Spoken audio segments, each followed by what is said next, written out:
Hi, friends. It's Brittany Valadez here from BravelyDaily.com. In today's video, I'm interviewing Kirk B.R. Woller from The Chosen. But before we get into that, make sure to give this video a thumbs up and subscribe. Don't forget to hit the notification bell so you can be notified each time that I upload a new video to this channel. Also, don't forget to follow me on social media because I like to take you guys behind the scenes with me and cool stuff like that. I will put my social media accounts in the description box below. All right, let's get into this chat. Kirk, honestly, it's so great to meet you. Can you tell us about your character in The Chosen and how you personally relate to him? That's a great question. Well, my character is Gaius, and Gaius is one of the few Romans on the show. And my job as Gaius is to serve and protect ultimately, and in specific to protect Matthew and the tax booth, and to collect gold for the Republic of Rome, and to make sure that order is kept and that people are healthy, safe, and sound. I guess I relate to that because that's what I try to do with my life and my family, is to serve and protect. It's certainly not about me. It's about the others, and I just try to be of the best service I possibly can, to them. So I think that's the way I relate to it, I think, for starters. Would you say that a lot of times the Romans are depicted as the bad guys in the story and in the Bible? And, a lot of them were, but the human element is like what you said, they're seeing it as to serve and protect. Is that how you go into it when you try to be in your character's, I guess, headspace as you're preparing for the role? That's a great question. Thank you. I've said this before, but I know, well, nobody thinks they're a bad guy. You know what I mean? No one thinks they're a bad person. Everybody has a justified reason for why they're doing what they're doing, right? And this is no different. So I make it a habit not to judge any character that I play and try to justify their point of view in a way that's palatable to me personally, something that I can accept personally, and so I can get behind it and support it. And what's interesting too is I think it's a mistake to vilify anyone.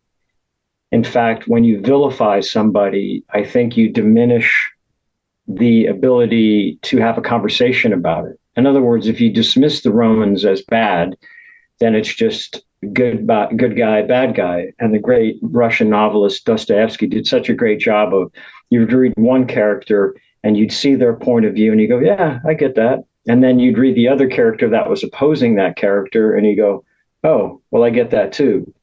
So what I think is best is if you have two equal forces and they collide and you can see the good and bad in each side. And that to me just makes it more interesting, if that makes sense. Now, how did you become a part of The Chosen? I have been friends with and have worked with Dallas Jenkins for over 20 years. I met him in 1999. A friend of mine read a book called Left Behind, which was written by his father, Jerry Jenkins, said, hey, they're turning it into a movie. You should, contact the production company. It'd be great. I think the character was Nikolai Copernia or something in the book. And anyway, so I sent a picture, a resume, and a reel, and I sent it off to the production company in Louisville, Kentucky. And 3 days later, I got a call from a guy named Dallas Jenkins and the other producer, and they were super excited that I was interested in the project. I had just killed Andy Sipowicz Jr. on NYPD Blue. And so that was on my actor's reel, and they were big NYPD Blue fans. And that's where it started. And I basically done everything Dal has ever done in the last 20 years. So he's a very loyal, honorable man, and I love him deeply. And he just called me up and said, hey, would you be interested in doing the next project I'm doing? And I was like, anything for you, brother. And so I auditioned, had to, because nothing is ever handed to you in life. It's not just him making the decision. So I auditioned and was lucky enough to get the role, and we're still going. Oh, yeah. I remember Left Behind. I think I read the books as a kid and watched the movie, so I'm familiar with all of that. I'm like, been following his, I guess, him and his father's career since then, like unintentionally, and then putting the together, like, wow, oh, Jenkins, okay, connect the dots. There you go. So it's perfect. Well, it's so interesting you should say that. Sorry if I'm interrupting, but what I find amazing is that Jerry Jenkins was able to touch a chord. It was a New York Times best-selling book, the whole series, and it touched a chord with secular and non-secular in a way that sort of transcends, in other words, the story of Jesus and that idea, right? So he transcended it, and now lightning has struck a second time in the same family with Dal doing what he's doing. So yeah, it's really an amazing story in that way as well. Those guys clearly know how to get the word of what Christ believed and getting it out to the world in a way that is palatable to everyone, which I find amazing. Amen. And that's their way of preaching the gospel using their art form. So I think that's perfect. Where is season 3 taking us? Yeah, well, boy, what am I allowed to say? I just feel like, so your question is what is interesting that's coming up? Yeah, where is actually season 3 taking us? I think season 3, the way I interpret it, is it's almost like a reckoning day. I don't know if that's the right way to put it, but everybody who is following Christ is become in their own way challenged by it because of the resistance they're getting from everyone around them. So it's this season of people having to accept the responsibility that is coming with that. You know, there are so many opposing forces, and I think all of that comes into they collide basically. So it's a lot of characters I think are having to really grapple with their faith, with their understanding of Jesus, and how difficult it is to follow him. And I don't think I'm saying anything out of turn, because it's sort of interesting, or sort of there's nuances of it in the trailers, but what's happening with my character is very interesting too. So, and I can't obviously reveal too much, but there's some interesting developments in what's happening for me. So it's really it was great. I had such a great time filming. So it's safe to say that it seems like this season people are kind of like facing the reckoning, like we're almost, and I think it could be almost something that people have to deal with today.